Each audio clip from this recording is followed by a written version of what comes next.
Listen, everybody's running around trying to do what the competition's not doing, especially when there's chaos. Here's how to have a competitive advantage. Instead of trying to do what the competition's not doing, imagine your competition as the highest performers, that person that does what you do. And instead of doing what that person's not doing, try this.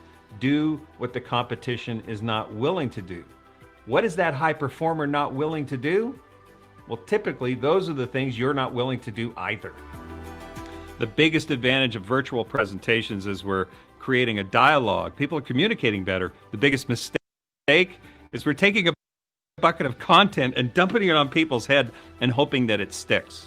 The only way content is going to stick is through an experience, and it's especially true with virtual presentations.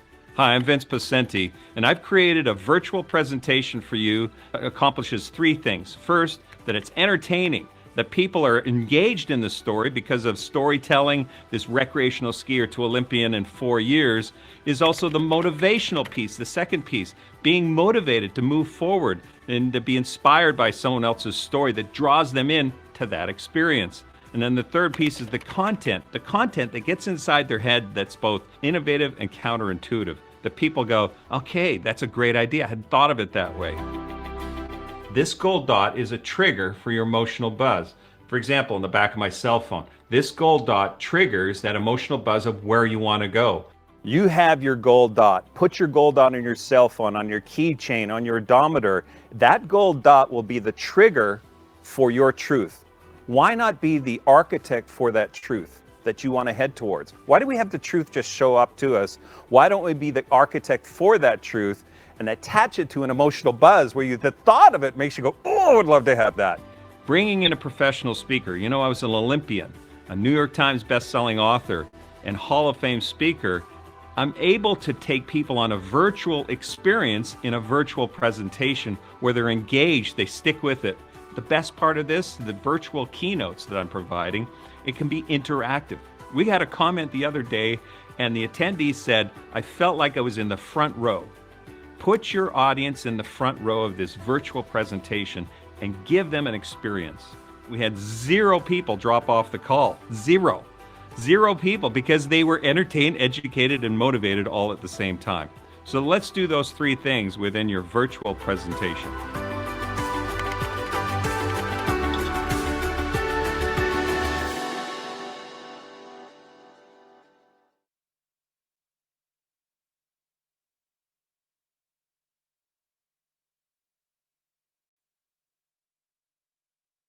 Good afternoon, friends.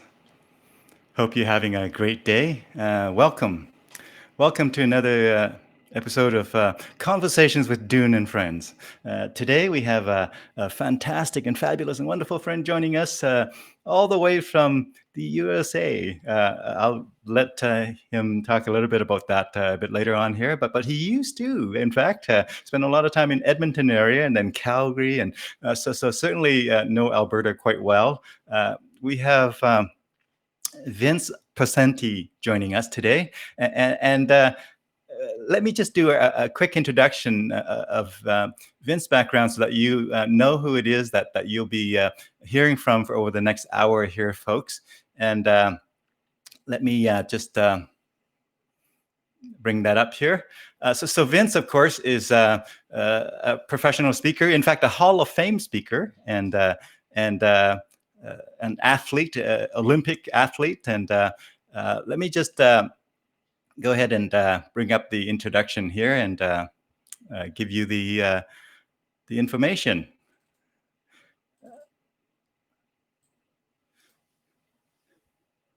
We live in an age where, really an age of speed.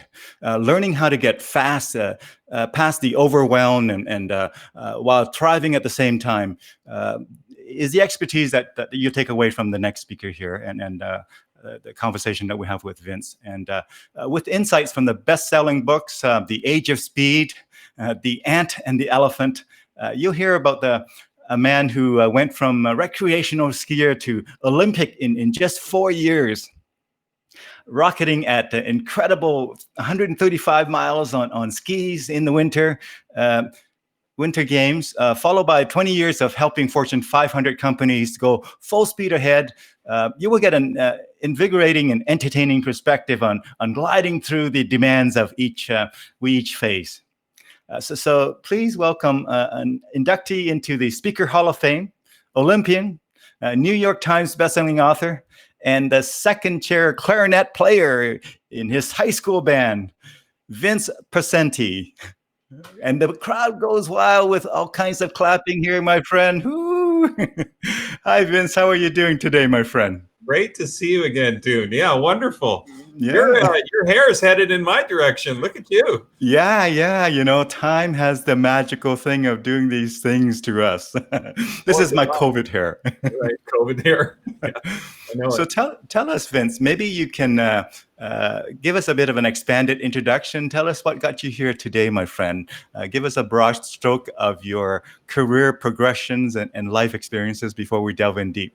It's a great question, because you really get wonder how you ended up in a place, or for some of us watching, what's next in our life. And we get clues along the way, really. And it's the clues that have what I call an emotional buzz attached to it. Mm-hmm. In my high school, I was the valedictorian. And I remember in 10th grade I saw the valedictory speech in the yearbook of past valedictorians, and I went, I want to do that. I didn't know why, but I just wanted to do that. I wanted to have some sense of contribution, right? And so did the valedictory speech at I grew up in Edmonton. What's the concert hall? The main one, Jubilee. The Jubilee Auditorium. I think about 2,000 seats.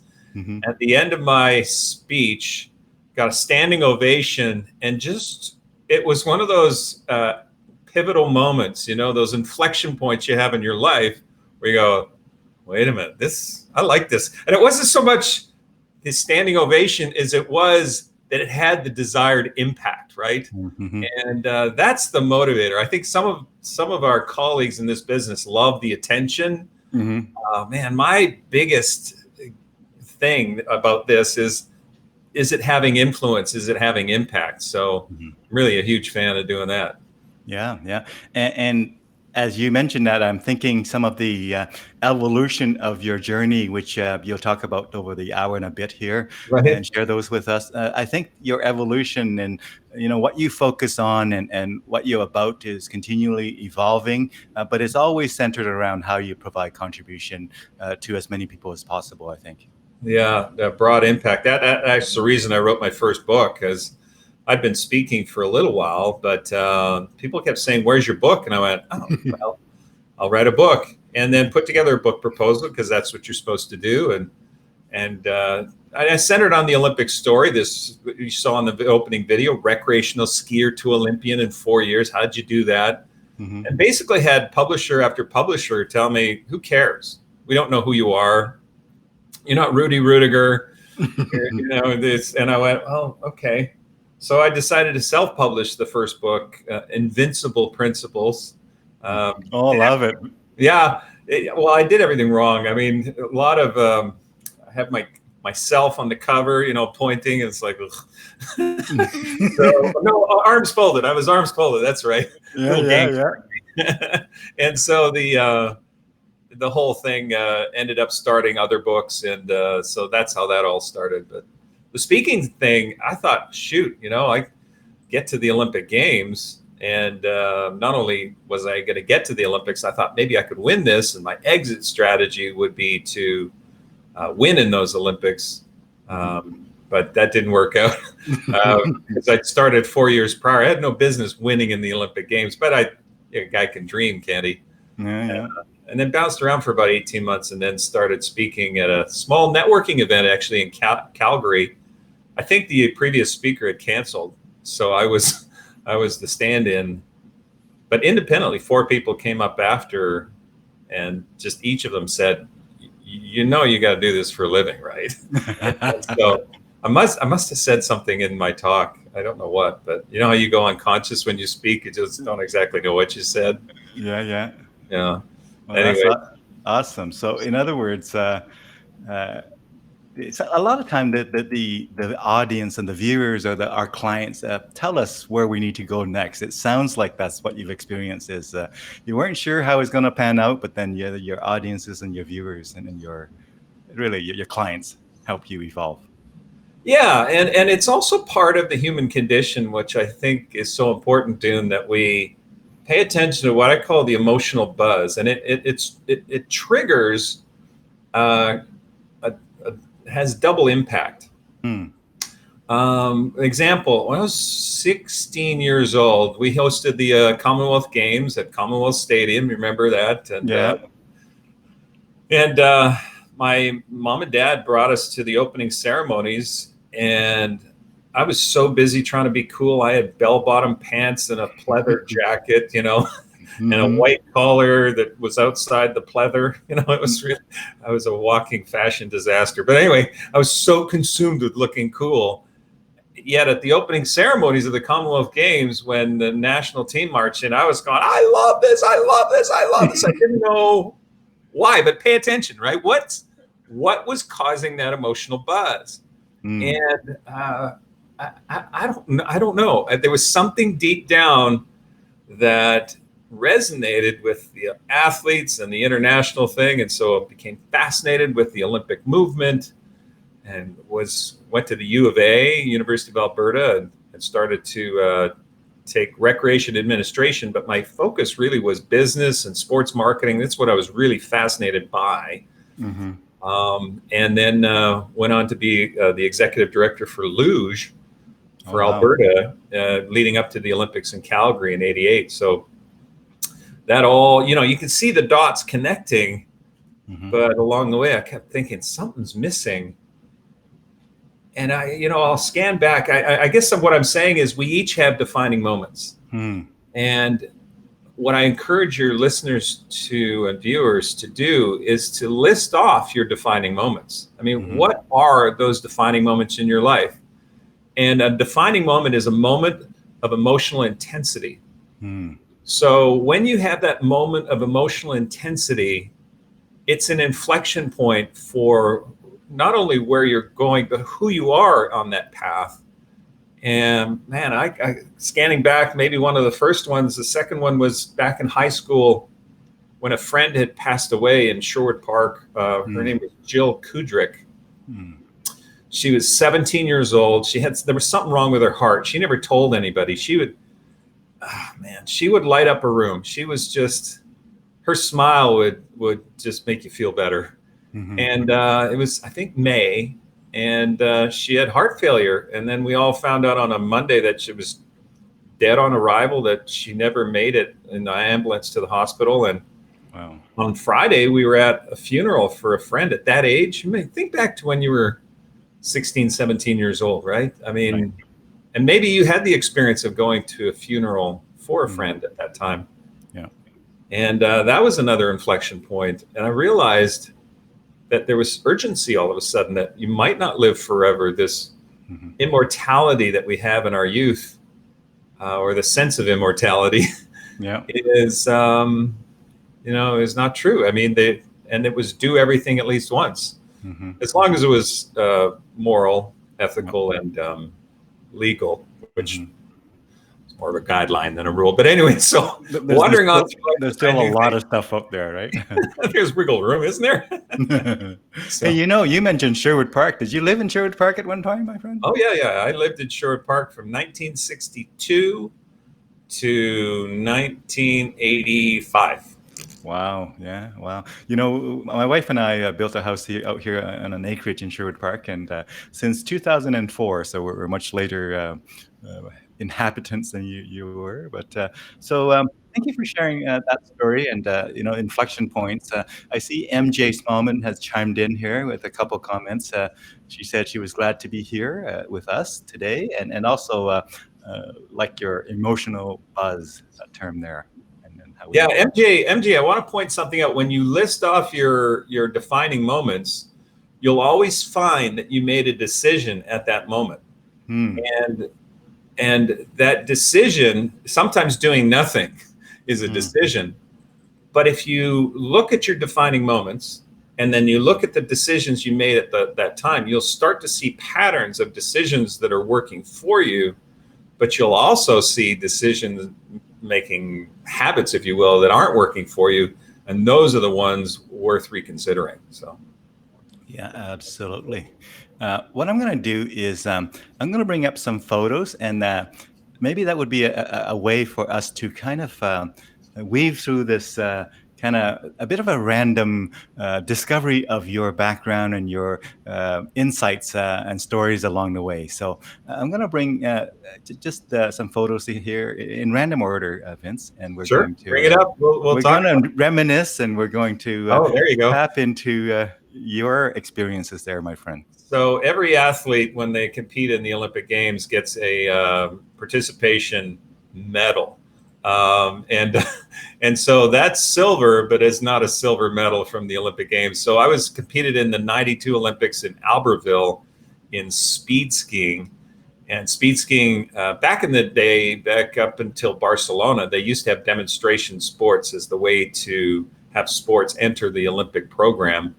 Now the IOC just kind of handpicks sports that they want or create some sports. I mean, they've handpicked sports out of the X Games, for example, because they know they'll get more eyeballs and more marketing. So anyway, that's the participation medal that all the athletes got from Albertville in 92. Cool. Mm-hmm. Yeah. Oh, so, well, I get asked every once in a while, are you a daredevil? Or do you have a death wish? Well, no. The biggest kick that I get an emotional buzz from superseding fear, overcoming fear. And so that picture you see there is the actual incline of a mountain we summited in the Himalayas. I put on these climbs called the Hero's Climb. Mm-hmm. And the reason we call it Hero's Climb is we climb unnamed mountains and name them and take ego out of it. So we're not naming them after ourselves or our kid or anything like that. We name them after an unsung hero, an everyday hero. And the way they qualify is they're compassionate and humble and courageous, selfless and persistent. And when you have those qualities, and they get the most votes, that's who we name the mountain after. So this is, as we were ascending in 2016, I think, Mash Mountain. We named it after a gentleman named David Mash. He became a quadriplegic in high school in a football game of all things. And he went on to be and he continues to be an extraordinary individual, and got a chance to meet David Mash and give him the flag that we held on high on the mountain we named after him. So this is a very, very remote spot in the Himalayan mountains. And we summited a mountain. It's about 16,000 feet. What's the next photo? It might be one of the photos from. Yeah, that's another expedition we did. And I basically, you have to kind of qualify to be on this. Facebook has a site. In fact, I think I even still have a website called heroesclimb.com.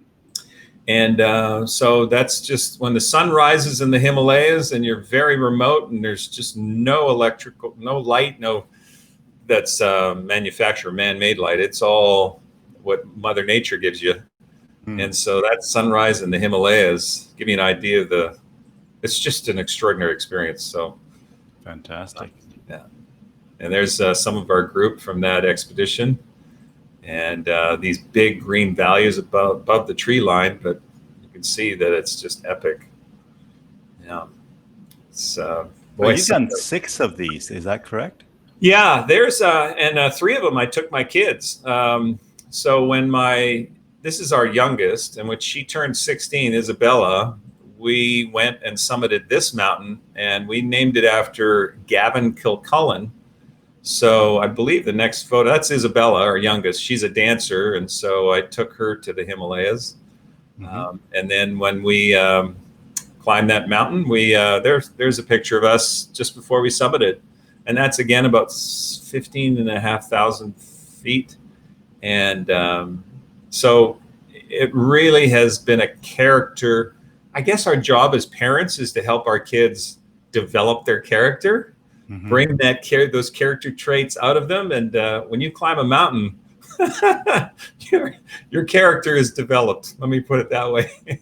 So, in other words, adversity helps the well, is it pressure that helps that coal to become diamond, I guess, right? yeah, there was a quote by Helen Keller I came across yesterday, and it's something about we don't develop our character through ease and quiet. We develop our character through struggle and trial. Trial and struggle is what she said.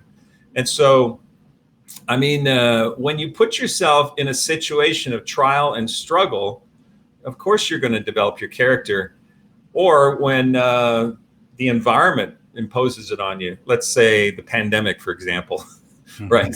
Yeah. We are developing our character as we speak, and just to kind of lock in and hide. I mean, it's mental health has become on the forefront of this, and mental health is how you deal with struggle, and you don't have to do it alone. As you can see in that photo together, we're there together, and so the Hero's Climb is how a venue, and it's by invitation only. People can apply, but they have to pass the muster, if you will. Yeah. And I can't tell you, people that don't go are the ones that are so submerged in their own ego. Yeah, they don't belong on these expeditions. And if they're listening in, they now know why they got to know. But it's you got to take ego out of the equation. Yeah. Because everybody's lives are on the line, and when somebody's doing it for ego reasons, they're not part of the team. They're on their own team. So knock yourself out. Go on your own, but not with our team. So yeah. Now, hey, did I pull up the correct website there, my friend, with the green on the bottom? Yeah. That's how they can put in an application. We've put that up. We're obviously not sure how we're going to pull off a 2021 expedition, but the plan is to tentatively have it in the beginning of July 2021. So consider yourself, if you're watching this and you're listening to this piece, check out Hero's Climb, and you might be one of the people we include on the team. By the way, nobody that I've ever taken up has had extensive previous mountain climbing experience. Some of them zero mountain climbing experience, which is fine as well. They're very non-technical climbs, and there's two objectives: one, to get up and back home safely, where you can share stories with your friends, and two, to have an extraordinary experience, right? That is safe and spine tingling. Wonderful. I mean, in a way, it's you probably heard of the is it the Camino walk or in Spain. I mean, there's tons of those. The West Coast Trail of Vancouver Island, 7 days. That'll wake you up. There's the Appalachian Trail in the U.S. That one's weeks and weeks long. There's all sorts of ways to go on your own discovery. There's one in Japan. I forget what it is, but it's the trail that monks used to go on, and they still do to this day. And so when you put yourself in the state of trial and struggle, you'll learn about yourself. You'll learn about your character. And it's really fascinating. When I sit down with the people on these climbs in the Himalayas, consistently, at the beginning, everybody is on their best behavior. And when we're in the thick of it, this will, I don't care how good of shape you are in, this will be one of the hardest things you'll ever do in your life. And people lose that best behavior, and then character traits start to be revealed that aren't so appealing. And, to a person, everybody at some point on these treks has apologized to everybody for what they said or did, right? Everybody. I mean, because you just are raw, and it's an outburst or it's a decision that you make. And if it's a decision that affects the safety of the group, then they get pulled aside and I talk to them. But the point is that you will have an extraordinary experience, and then your character will be nourished. And then you have a chance to say, hey, that's a character trait I don't think I want to keep anymore. So, after the Olympics, after writing books, after being inducted into the Speaker Halls of Fame in Canada and the US. Yeah, 2 of them. I might sound like an overachiever. I just love being superseding fear. I love overcoming fear. This is such a buzz for me to overcome that. And so for somebody listening in or viewing, what's your emotional buzz? What's that thing that you would literally crawl across broken glass to experience? And that's what you should be doing, right? Yeah. Well, that's fantastic. Well, thank you for sharing those. Now, in terms of, if I can pull out, in your own journey with the Hero's Climb, were there a couple of lessons that were surprising to you when you discovered that about yourself? And in this particular journey, even though you are leading a group of people and stewarding to them and being responsible a little for their safety and things like that, were there some lessons that kind of came up? Oh, every single one. The first one I did in 2006. Actually, we summited September 11th, 2006. So an auspicious day. And I've trained for the Olympics. I've been with Olympic athletes. I've been in their weight rooms. I've been on the training field, and I'd never done anything this hard. And I came down, and I was just a hot mess. I was just crying, and I don't know why. I didn't know why at the time. I think I'm guilty of this, what's called rugged individualism, right? I got to do this, and if it's going to be done, I'm going to do it alone. Maybe I've been let down by others in the past. I don't know the psychobabble behind all of that, but I can say that that I realized that we're all fragile, right? That we all have moments where we need to lean on other people.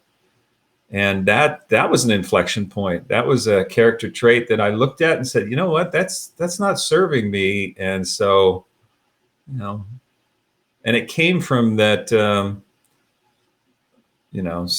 steel sharpens steel, those moments of struggle or trial that can really reveal those kind of character traits you'd like to keep. And I'm sure all of us in this COVID camping experience have looked at some of our traits and gone, yeah, I don't need to do that anymore. That's not helping anybody. So, absolutely. I'm going to bring back some more photos here, and I'm going to surprise you with what's coming up next here. Bring it. Yeah, bring it. Let's see here. How about this one? So, there you go. That is from the start area at the Olympic Games. I'm 30 years old. 4 years prior to that, I'd never ski raced before.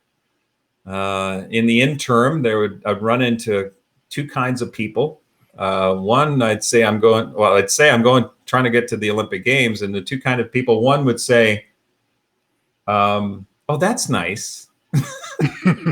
And the other type of person would say, how are you going to do that?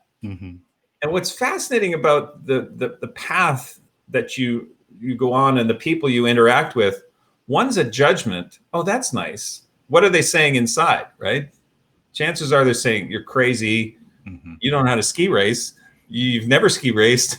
You're too short. You're too this, you're too that. And the other one is a question, which is not a judgment. It's like, oh, how are you going to do that? Like, they were curious. And so if I could maybe, this photo elicited on the way the people that you interact with. And so be one of those people that instead of makes statements, ask questions. Imagine if social media had a rule that you were only allowed to ask questions. Yeah. How much different would it be if people were less inclined to judge others? I don't know. Let me tell you a little side story. Oh, there's another photo. So, okay, that was a promotional photo I put together. It was photoshopped to make it look like speed and all that. The truth is, it was taken on flat ground. I just turned the photo. But anyway, that's what it looks like when you're smoking down the hill. I mean, 0 to 60 miles an hour in 3 seconds, up to 125 miles an hour, 200 kilometers an hour in 8 seconds. And there's no padding. Even the helmets are kind of homemade. That helmet was made by a Swiss guy named Beat Engel. Geez, there's a flashback. But speed skiing, and then the way you win a race is the fastest person through the speed trap is the winner. And the speed trap is 100 meters long. So picture a football field, and the fastest person through that football field is the winner. It will take you, when you get to that speed trap, it will take you roughly 1.5 seconds to cross that distance. So you were going straight down. And so speed skiing was in one Olympics, and it never ended up being in any future Olympic Games. So, and after Barcelona, they stopped doing demonstration sports. So this was a one-shot deal. But I got to the Olympic Games and placed 15th, made it to the finals. And by the time I got to the Olympics, I was ranked 10th in the world. And a lot of that had to do with the mental training strategies that I used as an athlete. So, yeah. Oh, well, wonderful. I wanted to show one of these videos, Vince. So what I'm going to do is I'm going to bring up the video library here, and let's play a few of these, and as many as we can with the time that we have here. I'll bring it in here, and we can. So tell us, you are in the US now, and you've been doing a lot of these video segments as well. Tell us about that while I'm queuing this up here. It started with COVID camper videos. I think I did 80 of them. I said, hey, I'll do a video every day until this COVID thing is over with. About 85 or 100, I went, I can't do this anymore. And then I started them back up with breakthrough videos. So I think that's what you're about to bring up is one of the videos. I do them 5 days a week, and they're always less than a couple minutes long. And they're meant to help you in your struggle and trial as you move forward for your breakthroughs. Yeah, well, that's fantastic, and I'm going to just get your advice on which one to start out with here. And so I'm just literally just going to bring it in here, and hopefully you can see it. And in just a moment here, do you see the videos? There we go. Yeah, I do. I'm going to make it bigger. Yeah, the old man from Up. Try that one. Yeah, the old man from Up. That one's a fun one. Which one orientation? That's above that one. Above that one. Right there. There you go. So I'm going to hit play here, and let me know if you can hear the sound. Today's breakthrough is about having a sense of humor instead of taking things. Hold on. Let me just correct that because it went to my other screen, which is not going to be as helpful. So let's play it. There you go. Today's breakthrough is about having a sense of humor instead of taking things personally. This backdrop is the backdrop from the movie Up. You know why? Because when we go to a restaurant, sometimes my wife gets there early, and the person at the front, the hostess, she says, hey, there's going to be a guy coming in. He looks like the old man from Up. And so when he gets here, just send him over to our table. And sure enough, I'll get to the front. The hostess will look at me and go, oh my gosh, you're the guy. So take things with a sense of humor rather than taking them personally. And that really applies to most anything. People don't have malintent. They really have a perspective. And in our case, it's just a fun thing that we do. So anyway, take things and have fun with them instead of taking them personally. By the way, we got this. Cool. That's awesome. So those videos, they're 5 days a week, like I mentioned. And I broadcast them on Facebook, LinkedIn, Instagram, and when I can, Twitter. The idea behind that is it motivates you a little bit, but you'll see. Do the one with the right beside it to the right of that, and that's another one from another day. Here's today's breakthrough for you. Set yourself up for success by anchoring how you breathe. Let's put it this way. I was sitting at dinner with my wife and 2 daughters, and we were talking about how Michelle and Isabella got so nervous when they got in front of people to speak. So I had them do this exercise. I'd like you to do this as well. Take a breath in the state you would be in if you were nervous. What kind of breath would that feel like? It would feel like constricted and shallow breathing.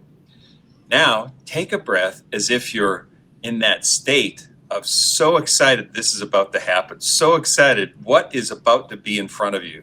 What kind of breath would that be like? And it's like this, right? So those two different kinds of breaths are attached directly to how your brain functions. If it's shallow breathing, the amygdala, the little part of your brain, is going to have reduced oxygen flow. It's going to kick you into fight, flight, or freeze. But if you oxygenate your system in that state of, I can't wait to do this, then it's like you've oxygenated the amygdala, and then you're in this state of peak performance rather than constricted fight, flight, or freeze. So there you go. When you breathe and you got something on the line, make sure you've got that excited breath that you're like, yes, there you go. And by the way, when you do that, we got this.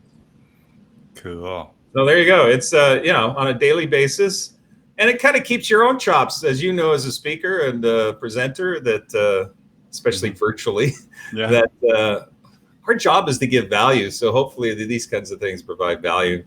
Yeah. Do you want to do a fun one? Yeah, let's do one more before we move on and then come back again. Well, this is from a live presentation. It's got the partly green screen. If you go 2 over from the Dalai Lama there, he's holding one of my books. But play that one. Get this. Frequent email interruptions. Being interrupted with a ding. We've all been to dinner with a phone call. Frequent interruptions reduce your IQ 2.5 times greater than the reduction of IQ from smoking marijuana. Oh, wow. You're better off breaking out a bong than having an iPhone.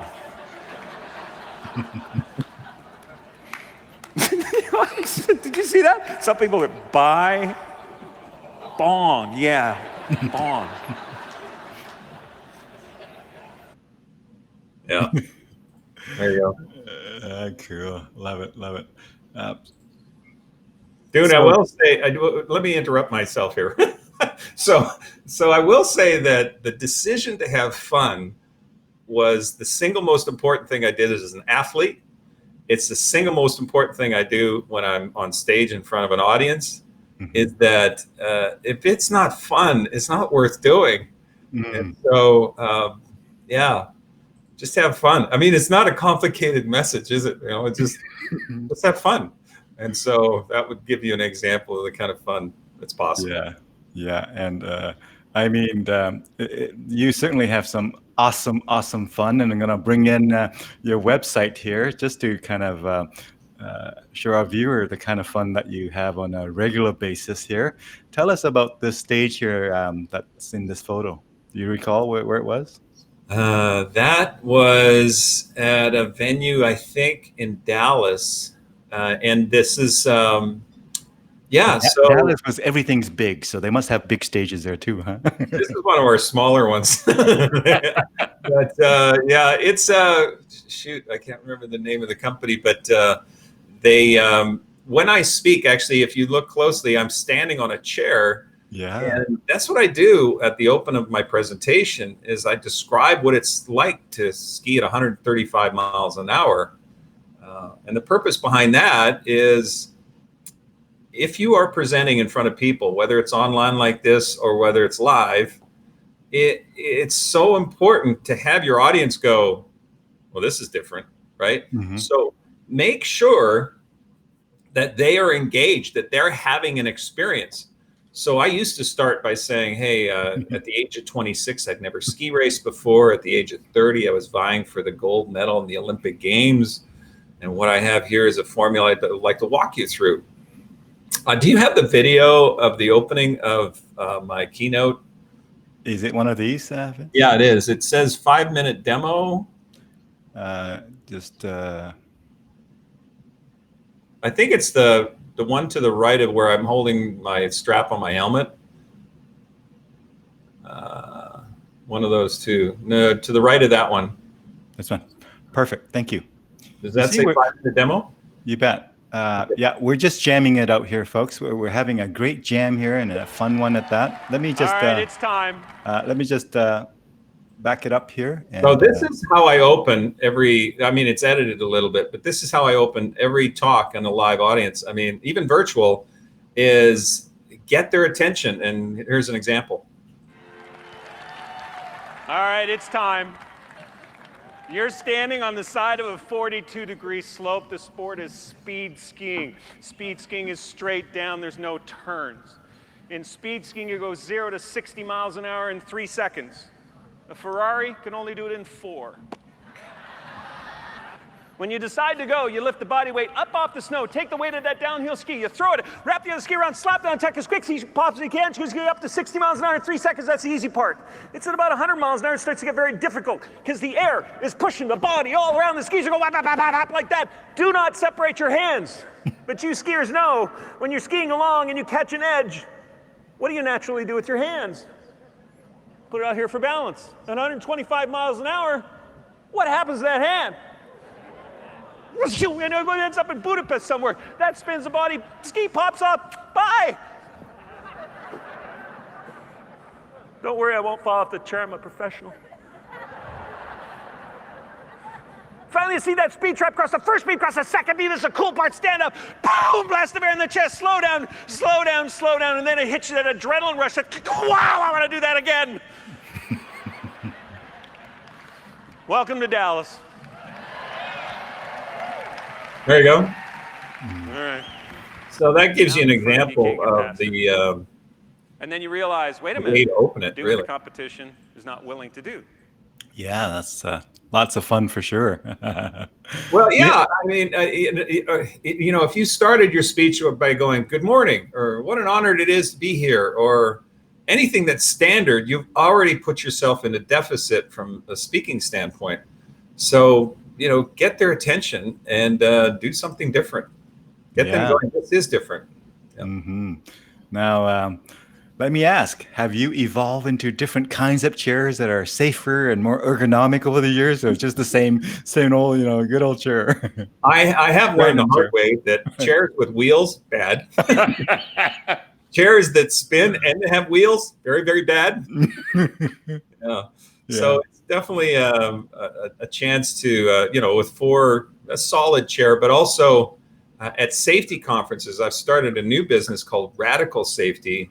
Yeah. And they just can't stomach it. They just cannot stand that I would stand on a chair. I mean, I've skied at 135 miles an hour. Mm-hmm. I mean, I can stand on something that's 16 inches off the ground, but they cannot stomach it. So I respect that and know why they can't stomach it. And so I don't stand on the chair. I only put one foot on the chair and then stand on the floor, and they're very happy in all the safety. There you go. You just gotta respect the environment that you swim in if you're a fish, I guess, right? Know your audience, right? You bet. So thank you for sharing that. I'm going to bring up some, now you mentioned radical safety. Tell us a bit more about that. And I think you have a video clip that might be cool to run. Yeah, or some photos, maybe? Yeah, I don't know if I had any safety photos in there, but I do believe that whatever your business you're in, especially if you're an entrepreneur, the market will find you if you have an expertise. And you know that saying in the movie, Kevin Costner, Field of Dreams, mm-hmm. Build it and they will come, or build it and he will come. That is such a crock. I mean, you could be the Steve Jobs and you could build an iPhone and you can do all these things that people didn't know they need. Or you go back to when people were riding horses and bugging the carriages with horse-drawn carriages, and people didn't know they needed a car. So yeah, I get that you can build it and they will come. But by and large, the way you build a business is to meet a need that they're asking for. And so this is something that they kind of found me, the safety world. Now these are a bunch of engineers. They're so far in their left brain, they don't even know there's a right brain. So it has to make sense. It has to have protocol. It has to have OSHA regulations. It has to check all the boxes. Did you take the safety course? Yeah, I took the safety course. Okay, so their assumption is that people will have been transformed, and people aren't transformed when they have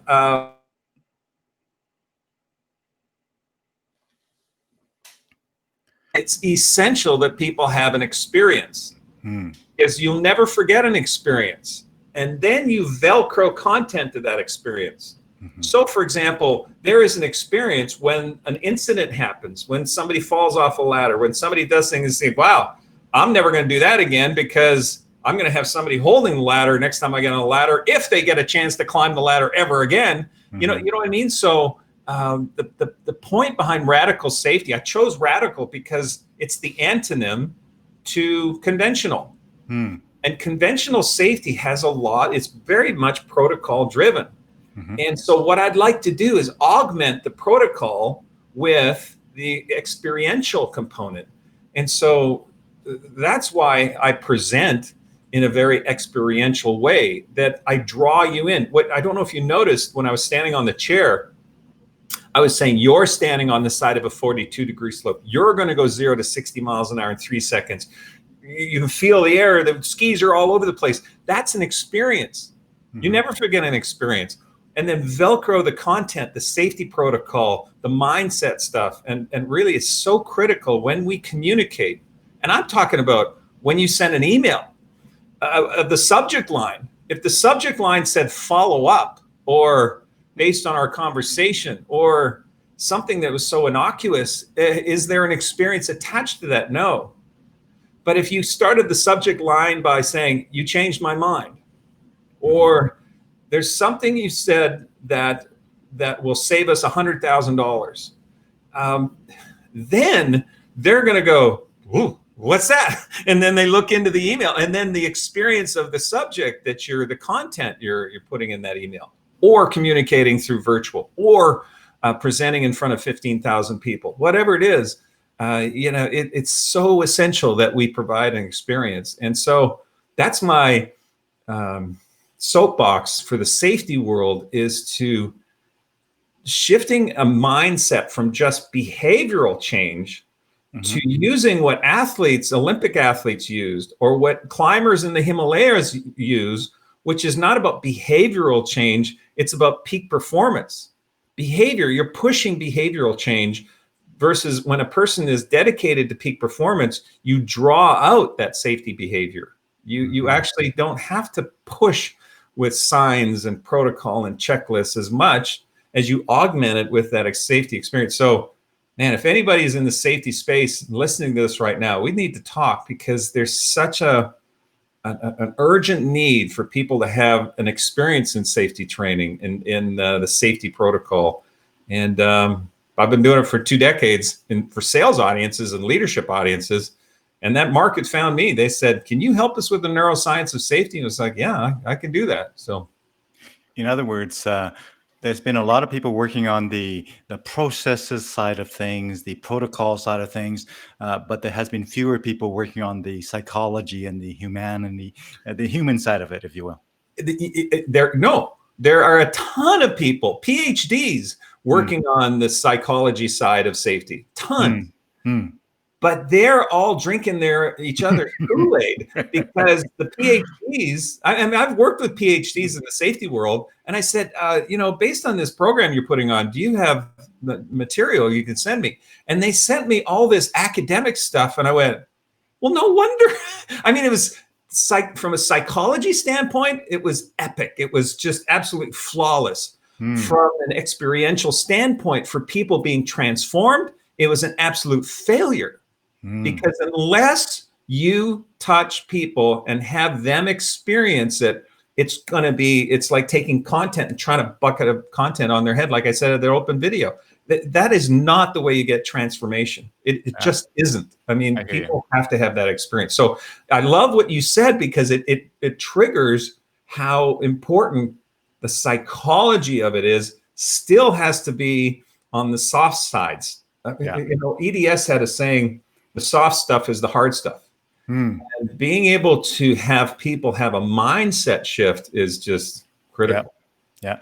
In other words, with all those very smart PhDs and whatnot, they tend to perhaps wanted to transfer the knowledge to Right. their audience as if they want to make them into PhDs versus just taking a different tack that says, you know what, people change their minds based on emotions and based on experiences, like you say. I don't know if you get this experience, but I get a lot of phone calls from university professors saying, I want to be in the speaking business. And man, I almost to a person, they're very much about the content and really struggle with the experiential side of it, which is the storytelling, which that's how people learn. So yeah, there is a need in the safety space, and I feel like I'm a glass of water in the desert of the safety space right now. And you know, it's very exciting to be part of that because I'm saving lives. Yeah. Let's go back to your video library here that I have anyway. You have all kinds of videos, but I happen to have a few more videos here. I'm going to bring it back in and tell me which one you'd like to maybe share with viewers for the next sort of topic here that we're going to bring up. Yeah. So the video there, you could probably play the, why don't you play the safety one? Because we were talking about that just now. We won't play the whole thing, but which one is that now? That's the one there, that one. Yeah. Wonderful.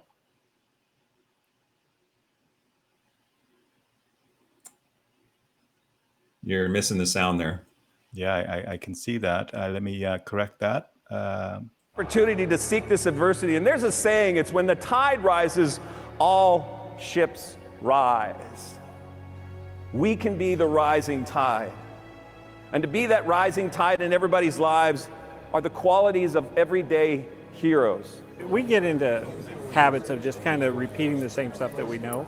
So bringing a different perspective and an outside perspective makes a huge difference for me, and I think there's a value there. The neuroscience of performance, minimizing risk and safety, has everything to do with being able to align your conscious and subconscious mind. The ratio between the conscious and subconscious mind is the exact same ratio between an ant and an elephant. The ant is the conscious mind on the back of the subconscious elephant. And your ant is making decisions on where you're going to take your dealership. You're going to say, we're going in this direction. Where are we headed? We're headed this way. I'm in charge, I'm in control. This is where we're headed. We're going west. What if the elephant is headed east? Which way does the ant think he's going? West, ending up east, and we end up in a different place altogether. That we got to meet compliance or OSHA regulations or all these things, or let's do these are our safety procedures. But when you have transformational change, you have behavioral change when people's... Yeah, so that's a video specific for the safety, people putting on safety conferences. My business model actually was speaking at safety conferences, which I still do, but now it's shifting to virtual, and which is fine.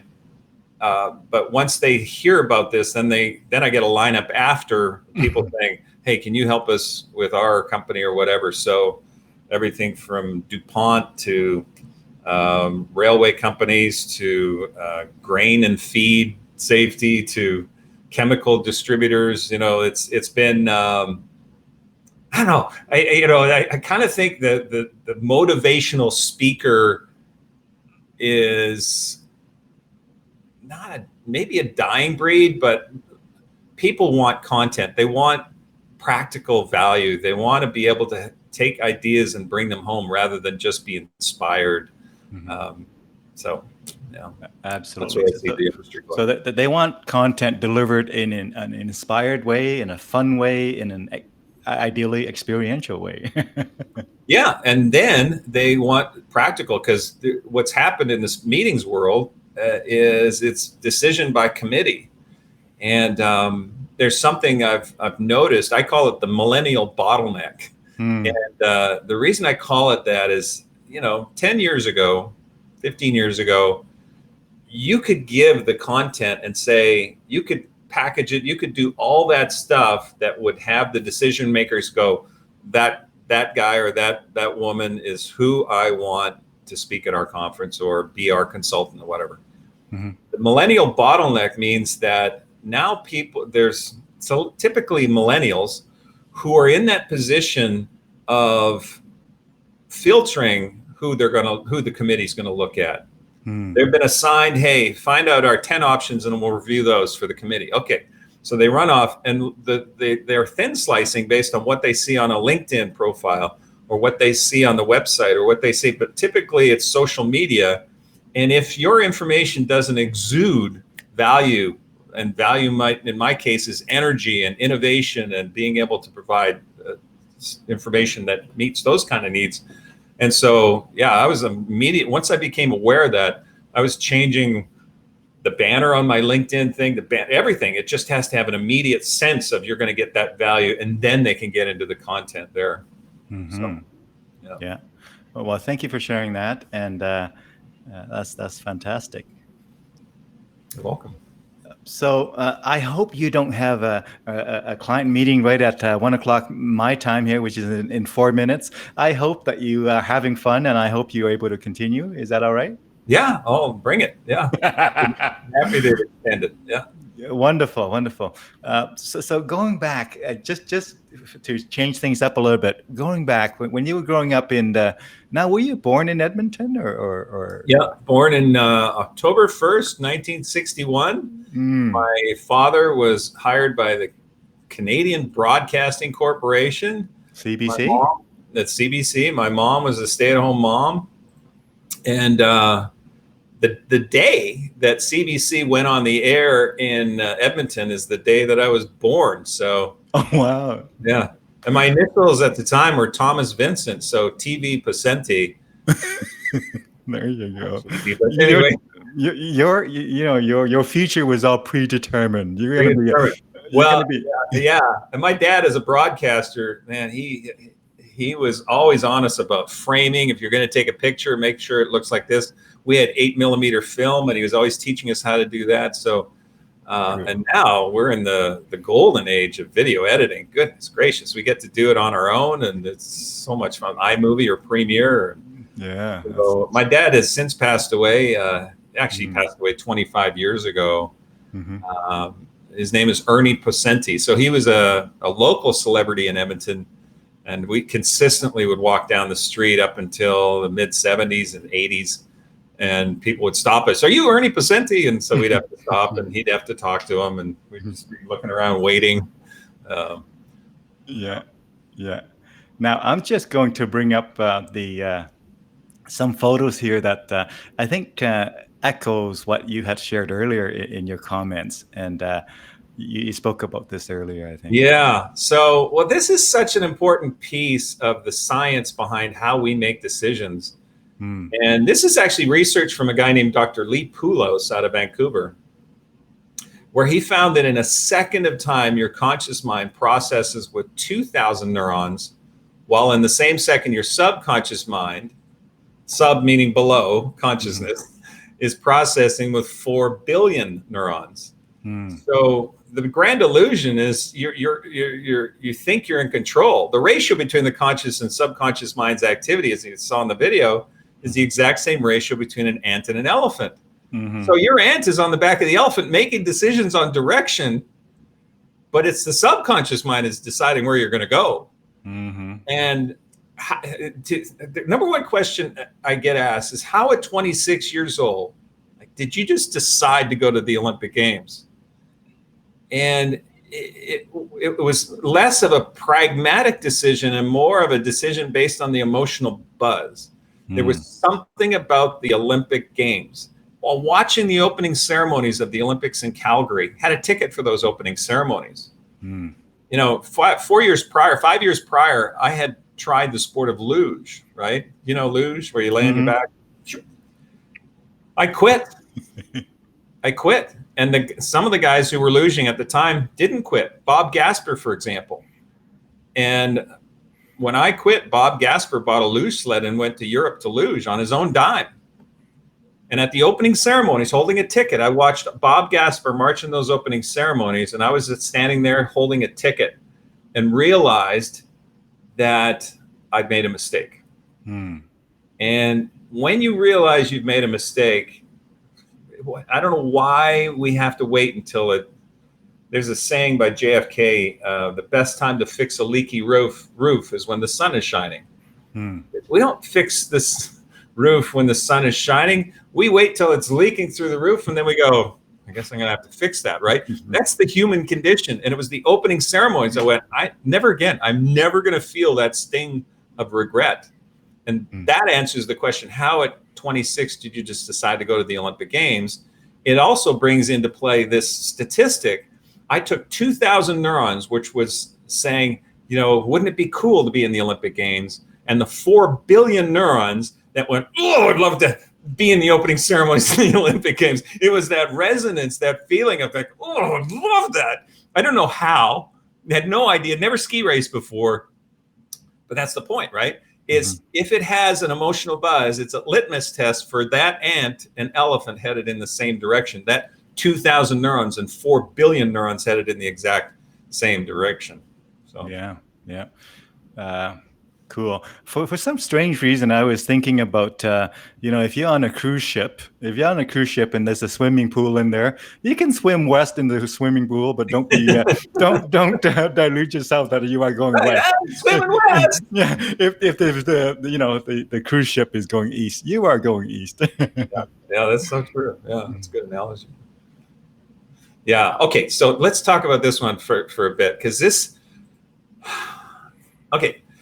For everybody watching right now, think of the results that you're happy with in your life right now. Now think about results that you're not happy with, that need to change. And what we automatically do is we automatically say, okay, if I want different results, then you go to what's above the results, the actions. What actions do I need to do in order to get better results? So if you got teenagers, you might see results you're not happy with, and you immediately go, these are consequences. This is what you need to do. Change your actions. Well, the cognitive model is such that we each have beliefs, attitudes, and truths. And consciously know what those beliefs, attitudes, and truths are, but you don't know exactly what the subconscious beliefs, attitudes, and truths are. And what this model is, the cognitive filter, is information will pass through your filter of your beliefs, your attitudes, and truths. And a lion's share of those are subconscious. We will make a judgment at that moment. And that from that judgment, we will then act or not do anything, and we will get results. And those results are often in keeping with the beliefs and attitudes and truths we had in the first place. That's called a self-determined prophecy. So when it comes to results that you want to change, having a shift in your beliefs and attitudes and truths is absolutely essential. And the gateway to that is an identification of those, the emotional buzz. I mean, what are your values? Peter Thomas, a famous or very good friend and also a famous entrepreneur, Canadian entrepreneur, always says that if you must drive your business based on your values. Your values will lead your behaviors in what you want to do with your business. So always make your decisions based on the values that you have. Well, a litmus test for that, like I said, is, does it have an emotional buzz? Is there the thought of it make you go, oh, I'd love to do that?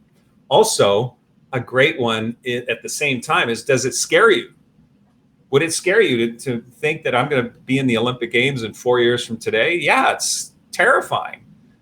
But it had an emotional buzz as well. And if it scares you, it ties into a concept by Stephen Pressfield in the book, The War of Art.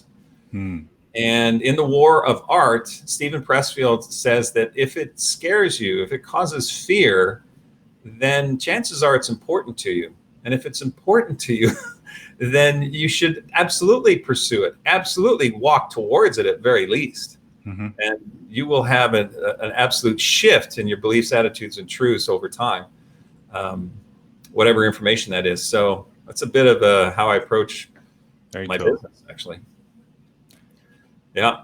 So get that emotional response. That if it has a physical reaction, it's based on the premise that the mind is more powerful than we truly understand, right? We agree on that.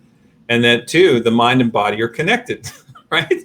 So if a thought creates a physical reaction, it's a thought worth paying attention to.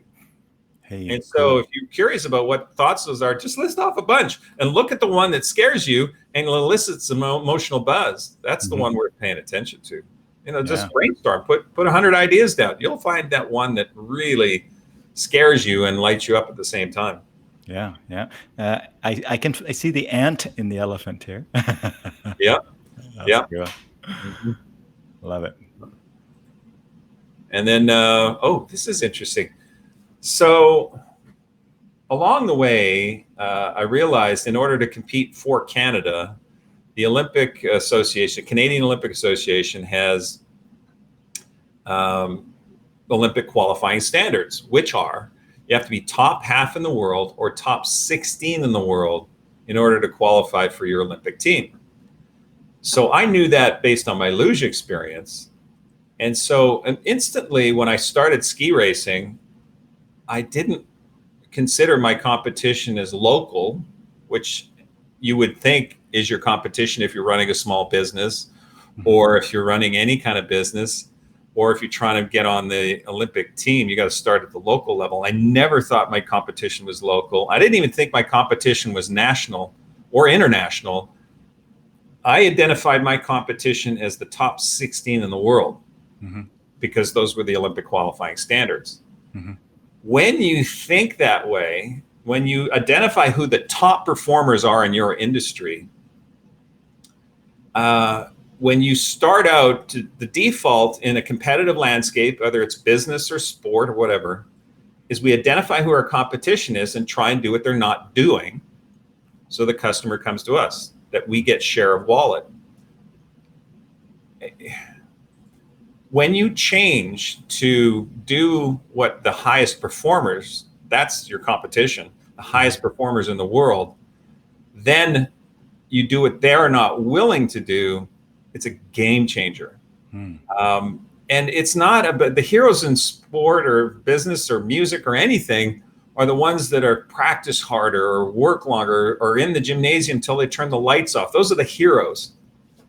There's a saying in the Olympic Games, it's Citius, Altius, Fortius, 3 Latin words, which means swifter, higher, stronger. When I started out, I used the 4th one I called it Smartius. It's competing smarter, which doesn't mean harder. It doesn't have to mean harder. It just means that if you compete in a way that the competition is not willing to do. Now, these top 16 guys in the world had a 20+ year head start, right? So you can't catch up to that. Can't physically outwork that kind of history. But you can do what they're not willing to do today. And that is a competitive advantage. And that's how things worked out really well with the ski racing. So. Yeah, thank you. On that note, Vince, I know you're into music as well. Truth be known, in my video archive somewhere in one of my RAID hard drives, I have a video of you doing karaoke with your daughter at one of the CAPS convention way back.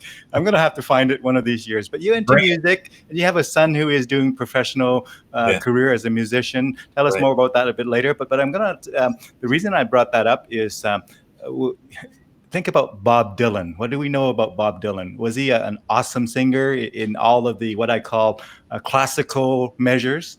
But everybody knows who Bob Dylan is, famous and resonated with the whole generation. Tell us your thought on that. I'm sure you recognize the name. Well, clearly he was a poet first. Yes.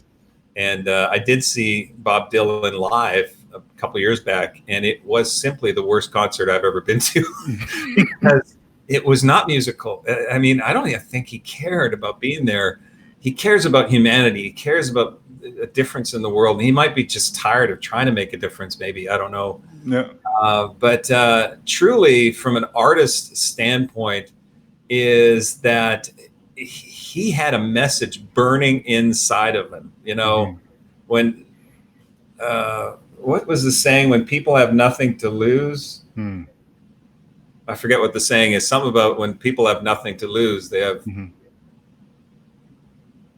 You'll come back. I can't remember what it is, but it resonates with what's going on with our civil rights today and people, the discontent and stuff like that.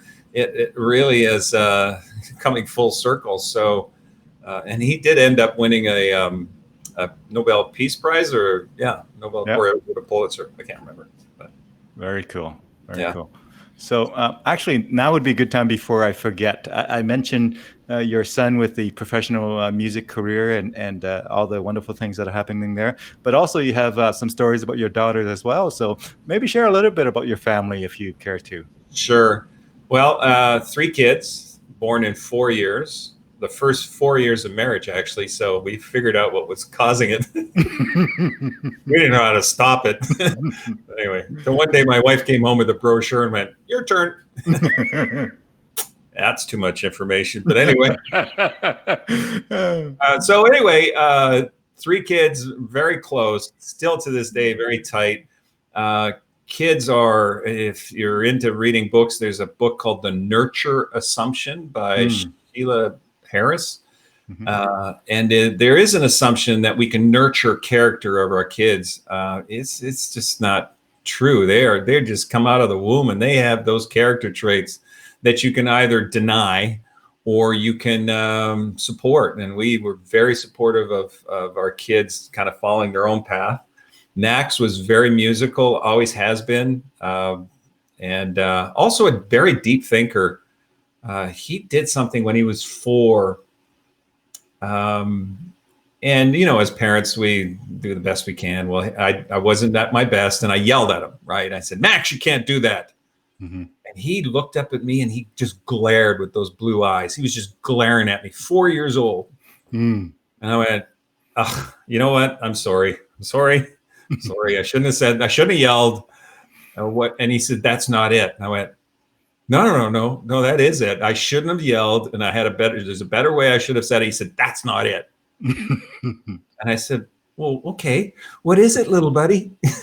And he goes, "Don't you know you're teaching me how to be a father?" Oh my goodness. At 4 years old? 4 years old. It hasn't changed. We called him our little Yoda. He was like, wow. You know, he's with advice or stuff. And to this day, very philosophical and naturally musically talented. And another part of his character is just hates rules. Can't stand rules. And so he was the first one I took to the Himalayas. I mean, 16 years old. Wow. He was actually headed in the wrong direction. He'll admit it. He just hated rules and didn't want to be part of it. So I took him to the climb in the Himalayas and Mother Nature kicked his ass. I don't need to do that. Go ahead. I don't know how these rules work out for you, you know. And you know what you did? You did there, Vince. You engaged the external consultant. Right. Yeah, Mother Nature is the lazy man's classroom, lazy teacher's classroom, right? Yeah, it really is. And sure enough, it was almost like if you had a ship in port and you just changed its trajectory just by 3 degrees, it can end up thousands of miles in a different place. And just last week, he and I rented a Penske van, and he moved out to LA to start his music career. And he's 23 years old. He's got Berklee College of Music in his rearview mirror, and he's going to start his music career. And he's not the first entertainer to go to LA to start their music or entertainment career, and he's doing it right. Yeah. And he's talented, and his band is called About You, so you can find him on Spotify for sure. And I don't know, they got how many listens? 200, 300,000 listens. So really, a bit of a following already. Yeah.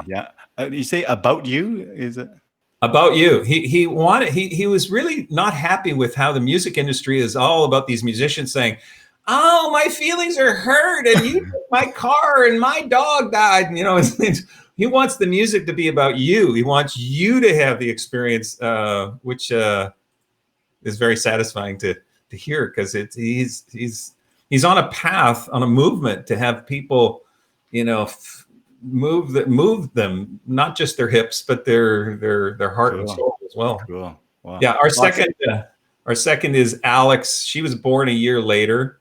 Mhm. Alex is actually her name is Alexia, and she was always just loves an audience, cracks people up, could easily be on Saturday Night Live if she applied herself to that. But she is at Wharton School of Business in her senior year. I took her in the Himalayas last year. Yeah, last year. And just before we were going to leave, I had a tendon issue in my ankle.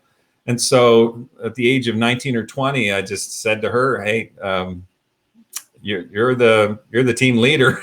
And I coached her on how to be a team leader. And so she led an expedition in the Himalayas with a bunch of other people much older than her, but extraordinary experience, extraordinary young lady, and not pleased with the situation with the colleges and remote learning, but she's making the most of it. So she'll graduate the end of this year, and in spring of 21. Cool. Yeah. Mm-hmm. Yeah. And then the youngest is Isabella, and Isabella is you just can tell kids' character early on, and that girl was born to dance. I mean, from an early age, she just had this groove. And you put music on, and she was maybe 8 months old, and she just knew where the beat was, and was like, wow, how do you do that? And she went on to, all three of them went to a arts magnet school here in Dallas. Close to 1,800 kids auditioned for 200 spots, and all three of them went, Max with music, Alex with theater, and then Isabella with dance. And she's now at CU Boulder, majoring in film and dance.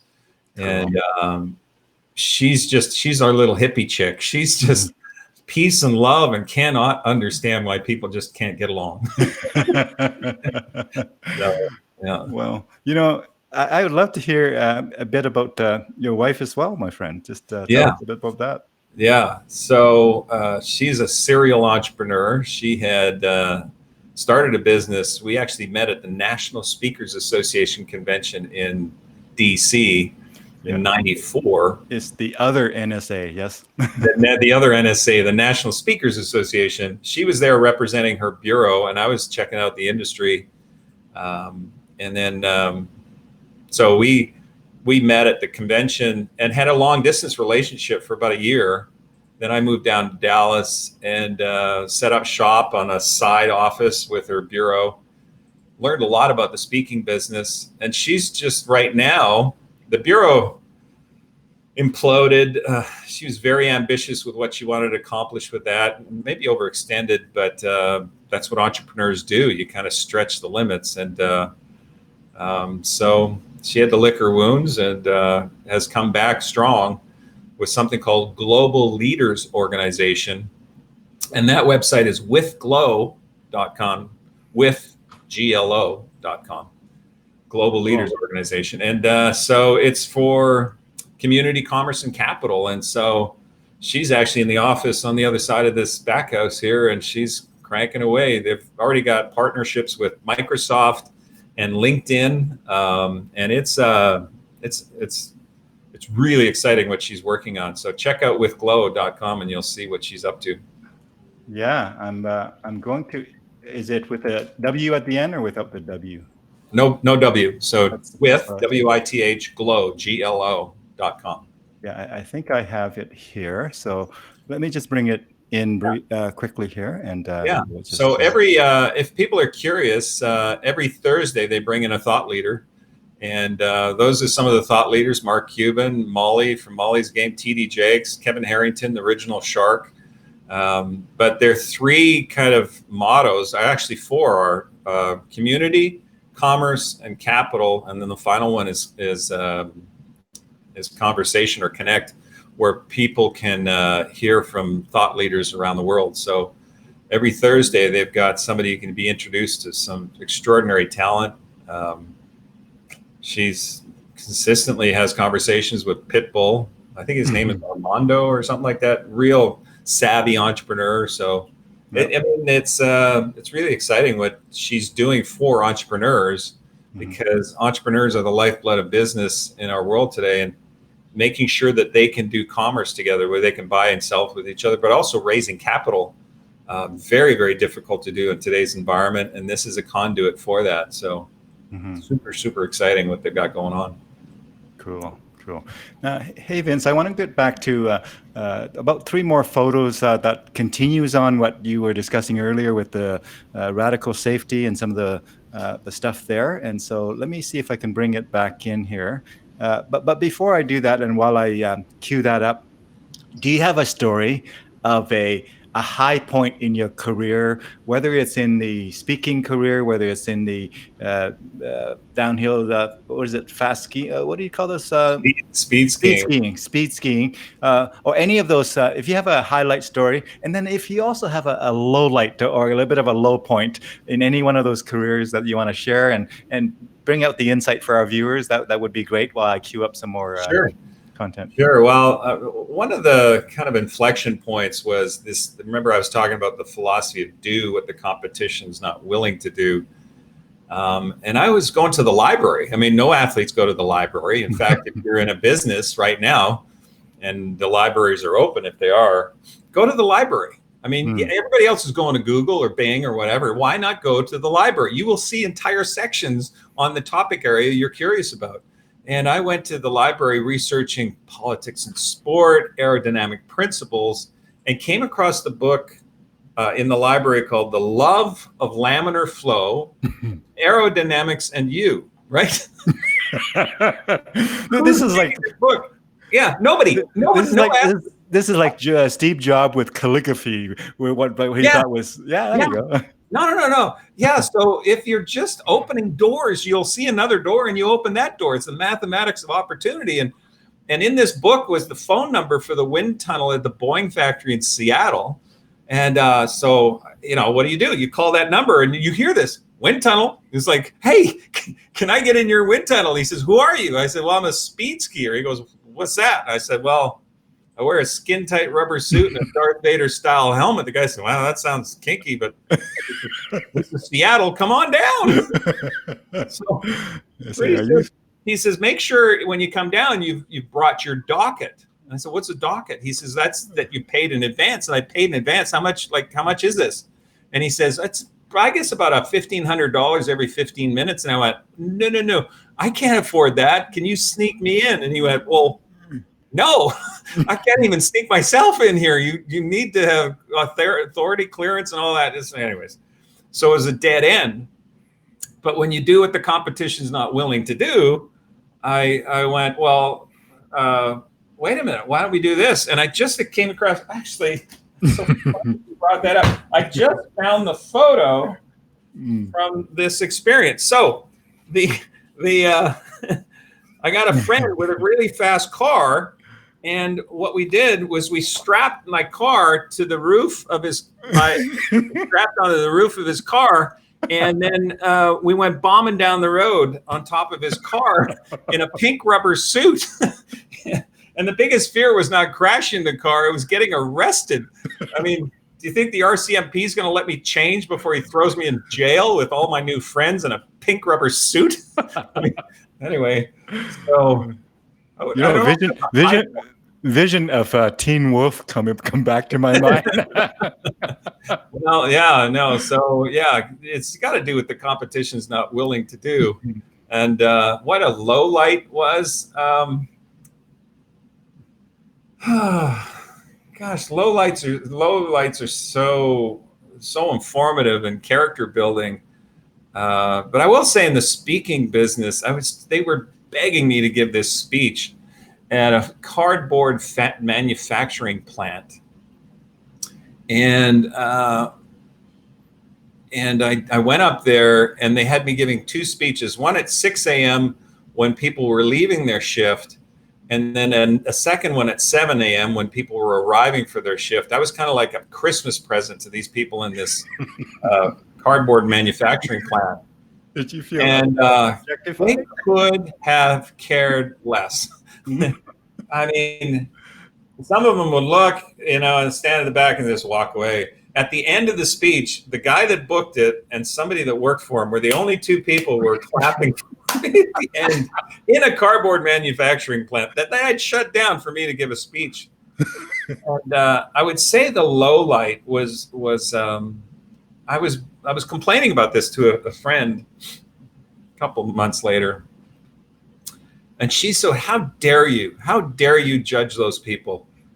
And I said, well, they were not motivated. She says, they're entirely motivated. They're providing for their family. My dad was on a manufacturing assembly line, and he didn't like that job, but he did whatever it took to support his family. So don't you ever disparage those people. And I went, oops, made a mistake. I didn't realize that I was doing that. So that would be a low point in my career.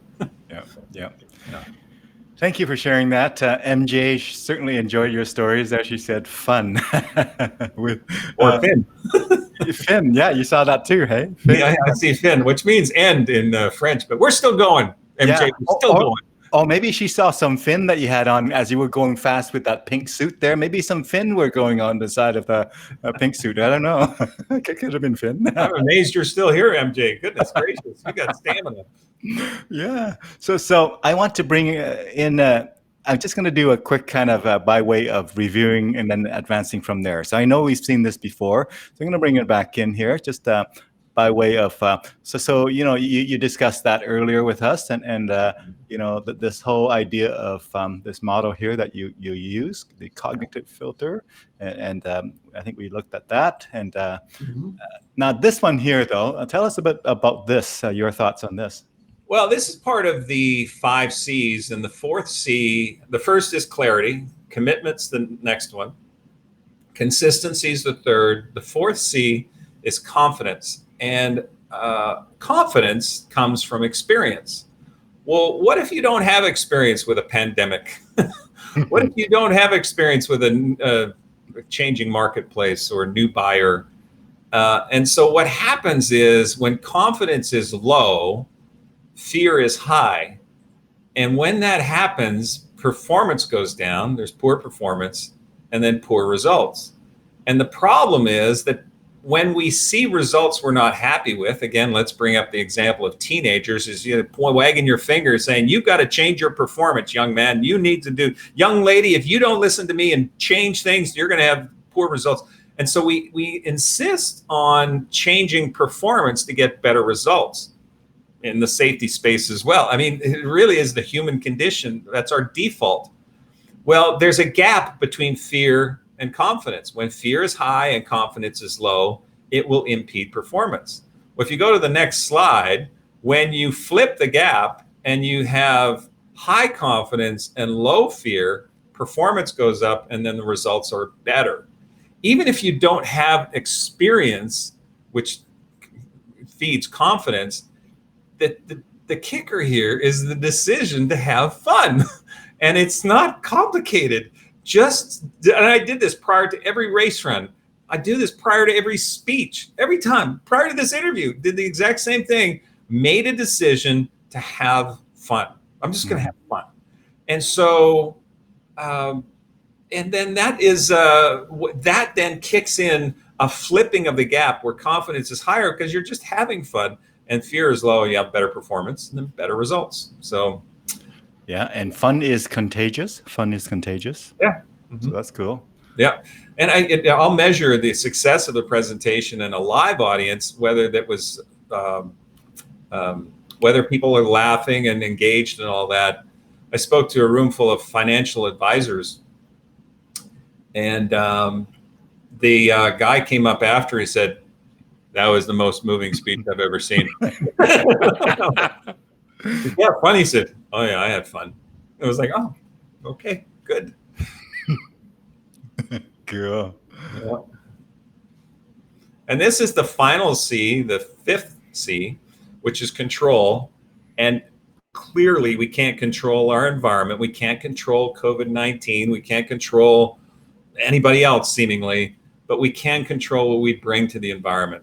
And so what I'm saying here with regards to peak performance, with regards to the sale that you're aiming to have, or the negotiation that you're about, or the conversation with a spouse, or with a teenager, or giving a speech, is get there early. That's step one. Now, early is, if you want to know what early is, when does everybody else typically get to that sale or negotiation? And then just get there 15 minutes earlier. That's all. What you can do when you get there early is, instead of getting there on, salesperson standard time, which is your hair's on fire, you go, okay, sorry, I'm late, I got the contracts, and then, it's like, no. When you get there early, you've managed stress, you're oxygenating the system, and that's why breathe is the second one. We showed earlier a video about breathing excited versus breathing shallow in a stressful situation, is when you oxygenate the system. And so breathing deeply will oxygenate the amygdala, which will avoid fight, flight, or freeze. And then the third piece is visualize the outcome. And I think visualize is actually a crappy word, because why just see it? Why not experience? In fact, a better word that doesn't exist would be experientialize, right? That word could be yours, my friend. That word could be yours, Vince Poscente's. Experientialize. Experientialize it. That's bringing in the five senses. What are the smells you would associate with that? What are the tastes associated? What's the champagne taste like when you toast your success? What are the sights you see? What are the textures you feel? And what are the sounds, that associated with this outcome of where you're headed? So if it's a speech, with people, and it was the outcomes through the entire speech, the outcome from the introduction, the outcome from the middle part, the end, people coming up after, shaking your hand. I mean, it's the experience of that. And I did this prior to every race run. What are the five senses? Because when you experience something, the subconscious mind, the elephant, the 4 billion neurons feel that that's happened. And so when I came across these photos, actually, I came across my flashcard thing. I had 150 flashcards of stressful scenarios. Why would I have stressful scenarios? I was building a bank account of experiences, so that when I stepped into a very stressful scenario, I had 150 times over and over and over and over again of those stressful scenarios, and I built confidence that way. So it's visual, it's experientializing these outcomes. The fourth one is the vortex technique. Prior to every speech, I just kind of close my eyes. You got there early, so you're relaxed. You breathe deep, so you've minimized any kind of stress response. You've visualized, experienced all the outcomes you want to have. The vortex is about energy, just filling up energy, like a vortex of energy coming in the top of my head. I would imagine that just filling up. The way I would word it was, I'd like please give me the highest and the best, right? So the highest and the best. You could call that a prayer, you could call it a request to the universe, whatever you want to call it. But it was like the highest and the best was just filling up. And then lo and behold, the fifth one, make a decision to have fun. Just have fun. You will be shocked that when you just have fun, that means you let go. You're not having, let's do fun, right? Well, no, you don't do fun. It's a decision to have fun and then enjoy it, right? Yep. Yeah. Fantastic. And so you got at least one person out there, and myself, so that's two. That's MJ and myself are going to give you that whole experientialize. That's your word, Vince. You can own that one. Yeah. Okay, that's one spelling I could use. There you go. So there's the ant and the elephant there, and the earthquake. Tell us about that. What's that? Well, this is the Dalai Lama holding my next book, which is called The Ant, Elephant, and Earthquake. That's our working title. And basically, it's The Ant and the Elephant was a very linear book. It's a parable about how an ant learns he's on the back of the elephant, and that he has to align the elephant with the conscious intention of where he wants to go. And it's the 5 C's and how they get to the oasis. When you go through an earthquake, a personal setback that rocks your world, there's no linear way out of chaos. I want to say that again. There is no linear way out of chaos. You can't do a step-by-step program out of chaos. It has to be, does this work? Does this work? Does this work? Even the 12-step program is always checking in. The weekly meetings, that's not a linear thing. It's like, is this working? Is this working? Did I get a setback? Am I going back to step 2 or 3? I haven't been through AA, but knowing that the way out of chaos is actually inherent in this book. And the second piece, it really starts with, actually, it's not on the list here, but it starts with letting go of trying to be right about a certain way, the way it has to be. I ran into a gentleman in Israel a few years ago. He's a Palestinian. Somehow I ended up at a peace conference. I don't know how I ended up. I know how, but it would never make sense if I told you. And so I'm at a peace conference. There's Christians, Palestinian, Muslims, and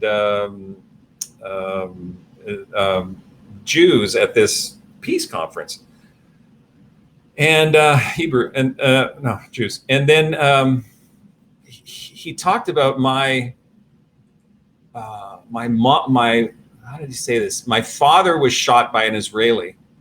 My sister was shot in the back by an Israeli. I have every reason to hate Israelis. He said, but I realized when you choose a side, you become part of the problem. And I know you're in Canada, Dune, but right now, holy moly, in the States right now, it's which side are you on? When people say, are you a Republican or Democrat? And I said, no, I'm a Canadian. And they go, oh, so you're a socialist.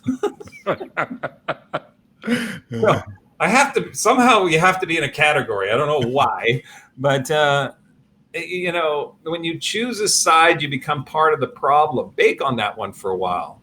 I mean, when you have a polarity, you won't have a solution. You won't have that breakthrough.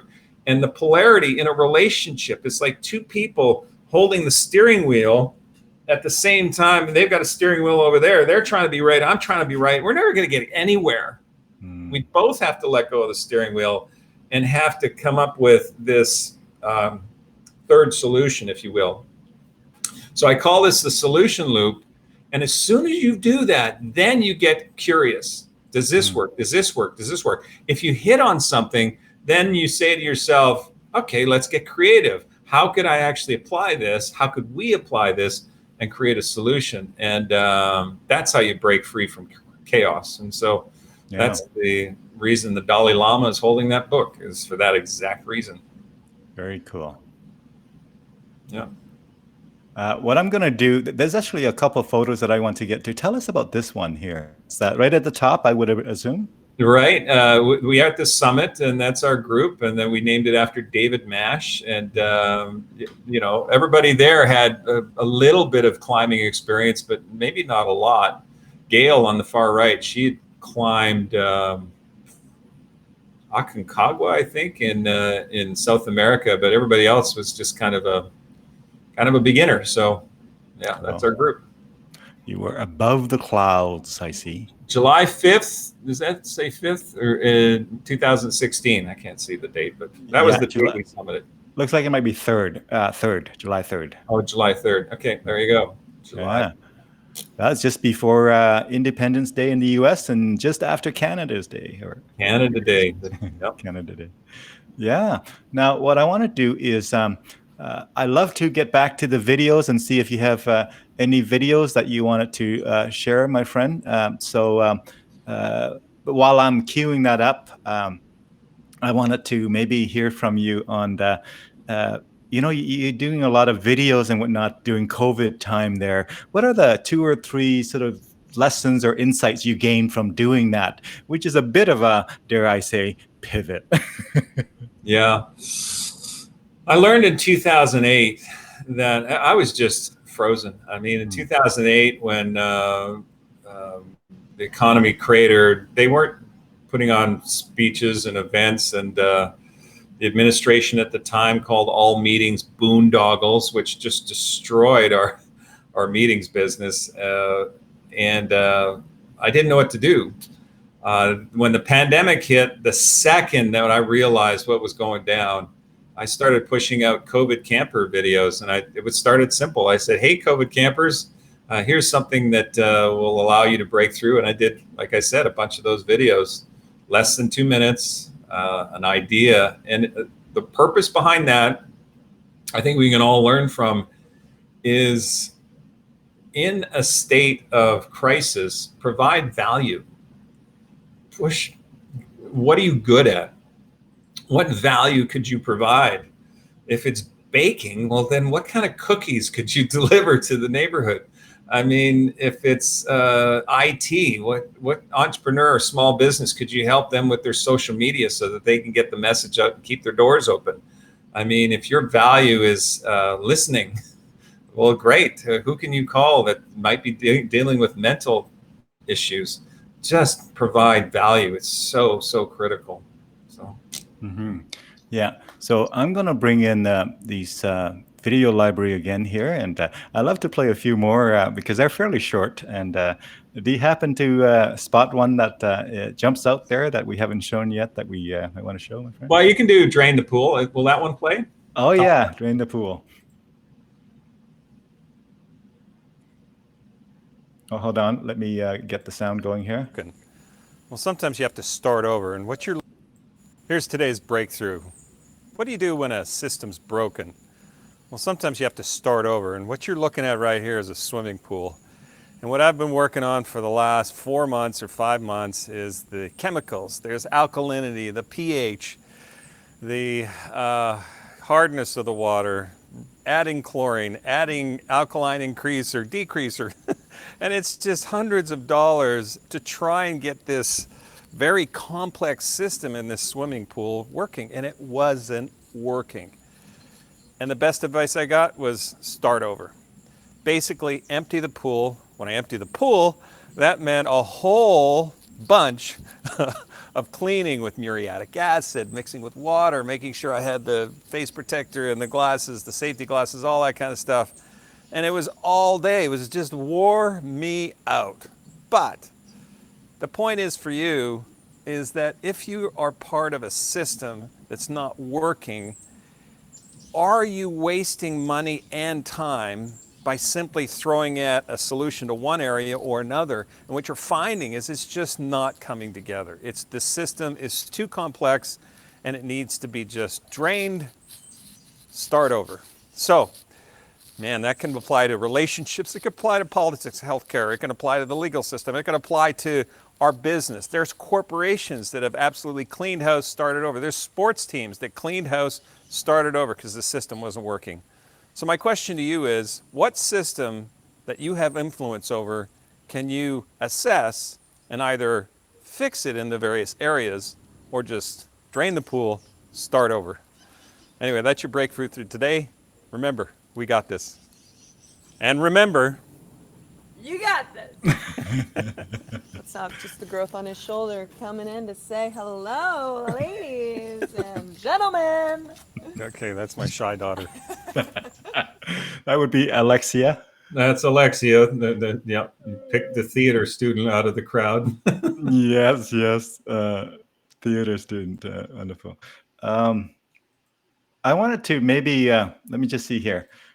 Beyond this, actually, let's pick out a couple of quick ones as well here. I'm going to bring it back in. And, can you see it? Yeah. Can you make it a bit bigger? I can read it. You bet. The 5-minute demo, we already did that. Vince Poscente, 30-second demo. You know what? I think for you to be able to, for any of us to be able to churn out some little short videos, and every once in a while, a little shameless self-promotion doesn't hurt. So, okay, let's play this 30-second video.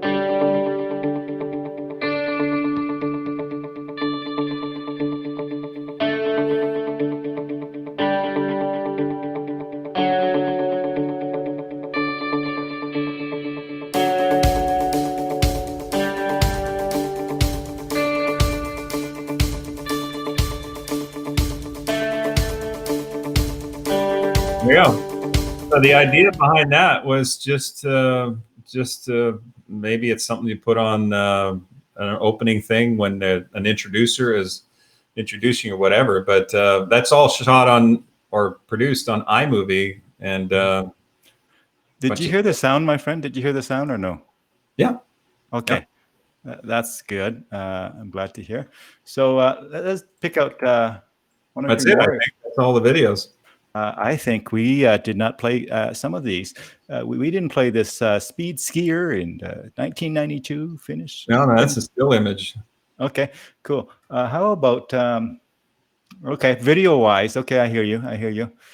Interruptions clip, frequent. Yeah, we got that. We did Yeah. that one. Yeah. Cool. So what I'm going to do then is, as we sort of turn direction or attention to just sort of winding our way towards the finish line, as they might say in your world. Yeah. Let me just bring that back here, and so tell us, Vince, what's your vision for the next, let's say, post-COVID? What does that look like for you and for the folks that you work with, and what's your prediction there, my friend? Prediction. Well, I have learned that when the pendulum swings, it does come back. And I think what we're experiencing is a great deal of chaos. Will there be more chaos? Well, we got an election here in the States that promises to deliver on that chaos. But eventually things will start to stabilize. And in this chaos, in this discomfort, people's character will be enriched. I have a hope that this, when you choose a side, you become part of the problem, is a call to action for all of us to, step back and consider something called open loop thinking, which is, just be open to another point of view. And you're not open to another point of view where you go, yeah, but you're just more interested in people hearing you than listening. And it's such an important part of our existence to do that. And the pendulum will swing, and we typically get so uncomfortable that we eventually get to that point where we realize things need to change, things need to be different. And that's the human condition. And so we're experiencing that right now. So if I had a prediction, things will get better. They may get worse in the short term, but we are not just optimistic because that's who I am. It's just a human condition. We always seek higher ground. We always seek a solution. And we're better for it. So given that, I will leave everybody with a little technique that I used, and they're gold dots. You saw it at the opening video. Use that gold dot of yours as an emotional buzz. When you see that gold dot, what does that represent? When I see a gold dot on my mouse pad, right, my mouse, that triggers our new gold dot, which is thank you for our mansion by the ocean, right? Well, we live in Dallas, and this mansion by the ocean might sound materialistic, but family is there. Michelle is there. She's got her right hand on my left shoulder. We can taste the champagne, the five senses. We can smell the ocean, the surf, hear the sound of kids playing on the beach. Bringing in those five senses, that's when you can have a gold dot that resonates and points your ant and elephant in the same direction. And when you do that, you got 2,000 neurons and 4 billion neurons working in the same direction. So you do that, man, things do get easier. So I'll leave you with that. Wonderful. Well, thank you so much, Vince. And friends, you have been listening to Vince Poscente, and of course, a man of many, many talents. And whether it's Olympic downhill, in fact, speed skiing, whether it's Hall of Fame in 2 different countries, USA and Canada, whether it's New York Times bestseller, 7 of them, I think, 7 New York bestseller books. And you led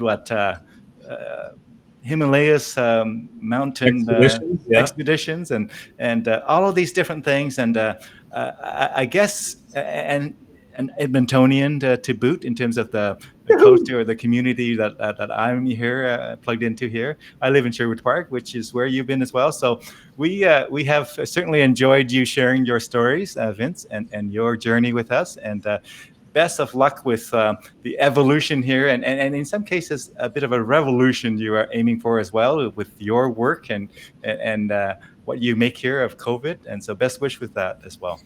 Thank you very much, Dune. You're doing great work. And by the way, you didn't point out, but I am your 100th guest. That's right. Where's those confetti? How do you go? Things just. Oh, you know what? I do have something. If you just hold on for a moment. Okay. Well, the century mark, just so everybody knows that Dune has been doing these 5 days a week, and he's had now 100 guests. And to be at part least of two, at least 2 fans. That's wonderful. Cheesy. Wonderful. Wonderful. Thank you so much, Vince. And thank you so much, friends out there who watches this live and also later on in the recorded replay. If you have any questions for Vince now or later on, feel free to comment in the comment section. We'll keep an eye on it. And again, till we meet again, folks, take good care of yourself. Take good care of one another, and have a great day. Thanks, Vince.